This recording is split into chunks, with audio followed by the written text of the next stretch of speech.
কোনো দেশেরই আমরা এই অবৈধ নাগরিককে বাংলাদেশে থাকতে দিব না। বাংলাদেশের বিভিন্ন শিল্পে এবং বৃহৎ প্রকল্পে বিদেশি অনেক কর্মকর্তা অবৈধভাবে কাজ করছেন, এমন আলোচনা বেশ পুরনো। বিভিন্ন গণমাধ্যমেও প্রতিবেদন প্রকাশ হয়েছে। এখানে অনুমতি ছাড়া কাজ করেন প্রায় 10 লক্ষ বিদেশি এবং বাংলাদেশ থেকে অর্থ পাচারের পরিমাণ প্রতি বছর 10 মিলিয়নেরও বেশি।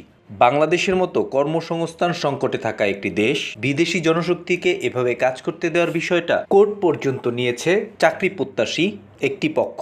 আদালতে গড়ানোর পর প্রশ্ন উঠেছে, এসব বিদেশিরা কিভাবে কোন চ্যানেলে টাকা পাঠায়, কেন আইন শৃঙ্খলা বাহিনী তাদের বিষয়ে নিষ্ক্রিয় এবং প্রকৃতপক্ষে তাদের সংখ্যাই বা কত। এতদিন এ নিয়ে বড় কোনো পদক্ষেপ দেখা না গেলেও শেখ হাসিনা সরকার পতনের পর প্রথম দালিলিক কোনো উদ্যোগ নিতে দেখা গেল অন্তর্বর্তী সরকারকে। এই কতজন আছে এই স্ট্যাটিস্টিক্স আমাদের কাছে এখনো নাই। অনেক দেশেরই আছে, আমি কোনো দেশের নাম মেনশন করতে চাচ্ছি না, বাট কোনো দেশেরই আমরা এই অবৈধ নাগরিককে বাংলাদেশে থাকতে দিব না। অন্তর্বর্তী সরকারের স্বরাষ্ট্র মন্ত্রণালয় থেকে পাঠানো এই নোটে সতর্ক করা হচ্ছে, বিভিন্ন মাধ্যম থেকে অবৈধভাবে ভিনদেশি নাগরিকদের বাংলাদেশে অবস্থানের ব্যাপারে পদক্ষেপ নিতে চলেছে সরকার।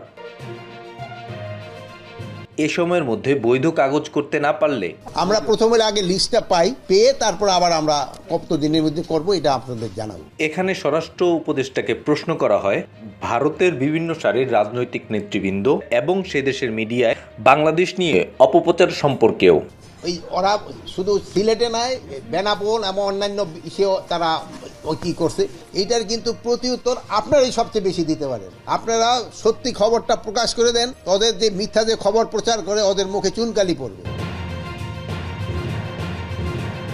স্বরাষ্ট্র উপদেষ্টার কাছ থেকে আরও জানতে চাওয়া হয় বিএসএফ কর্তৃক বাংলাদেশি হত্যার বিষয়ে। এ ব্যাপারে তিনি বলেন, সীমান্তে জরুরি অ্যালার্ট জারি আছে এবং উদ্বিগ্ন হবার মতো কোনো ঘটনা ঘটেনি। বর্ডারে কোনো অবৈধ অনুপ্রবেশ কোথাও কোনো সময় বরদাস্ত করা হবে না।